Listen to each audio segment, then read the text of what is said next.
In a previous video, you learned how to create an assignment as a teacher. This video is going to focus on what it looks like from a student perspective. So here you are going to see that I'm logged into a student account. I am on the online version, so it might look a little bit different, but here for this test student, you're going to see all of these red icons alerting them to new activity. There's several ways that your students can find their assignments. They can find any assignments by clicking on the Assignments app in their app bar and selecting the course that they are looking for their assignments for. So for instance, if this student clicks on the app bar on Assignments and scrolls down the list to Miss Kelly 2020 Art Period 2, and they click the Next button, it's going to bring them to the Assignments tab of their team. Here they will be able to see all of the different assignments that are currently waiting for them to do. Within the assignment list, they'll be able to see the title of the assignment and what the due date is, and they'll also be able to see how many points each assignment is worth if you have created that. They will also be able to see a list of completed assignments by opening and closing this little bar.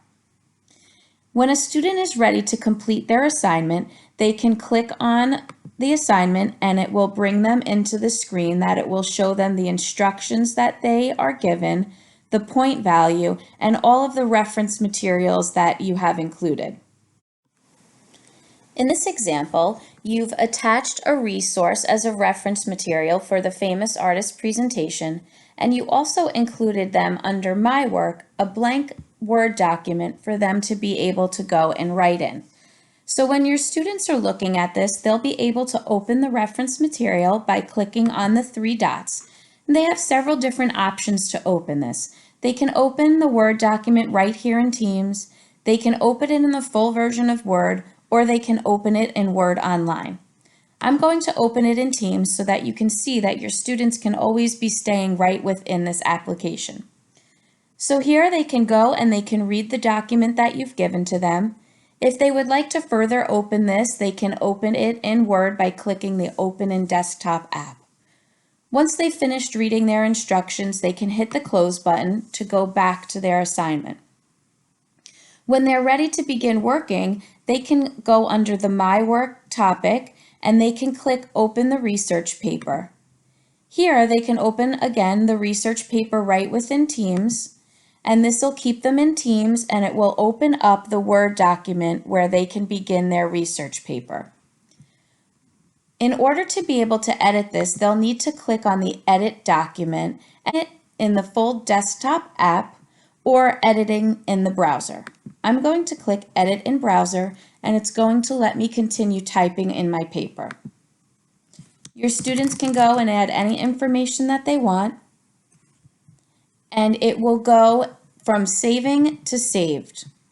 When they've finished adding all of their information, they can click Close, and this will update it and bring it back to their assignment page. If at any point you need a student to add their own work or a document that they have created that you did not attach as a reference, they can click on the Add Work button. This will then open up a window that lets them browse all of the files that they have available to them.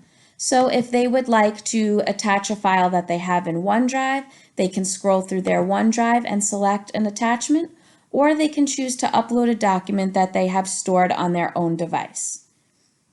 Once they've decided which attachment they would like, they'll click on it and click the Attach button, and that will be included under their work or the My Work section of that assignment.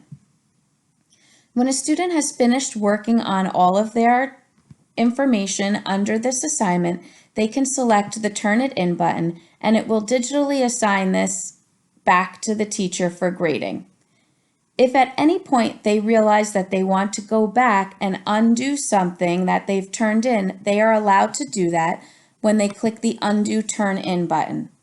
This allows them to now go back, work on a document, and do any edits or revisions that they might need to.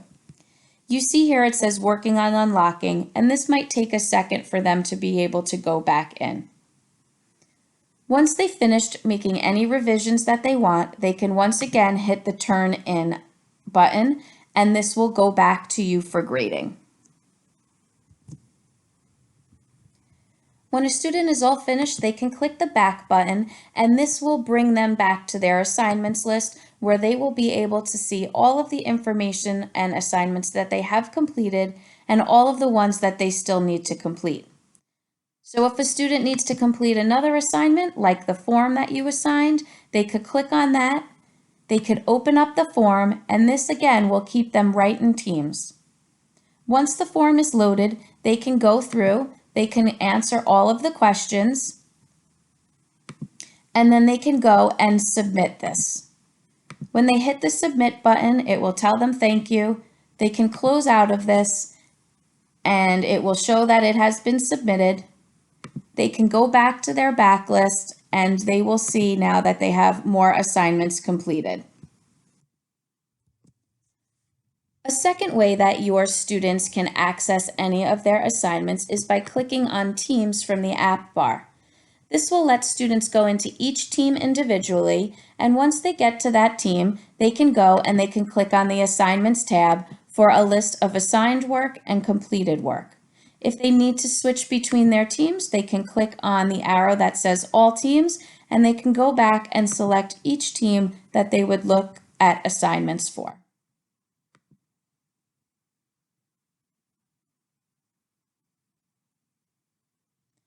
In the next video, we're going to be looking at how you can view the students' work and give grades, and then return it to the students to start the feedback loop.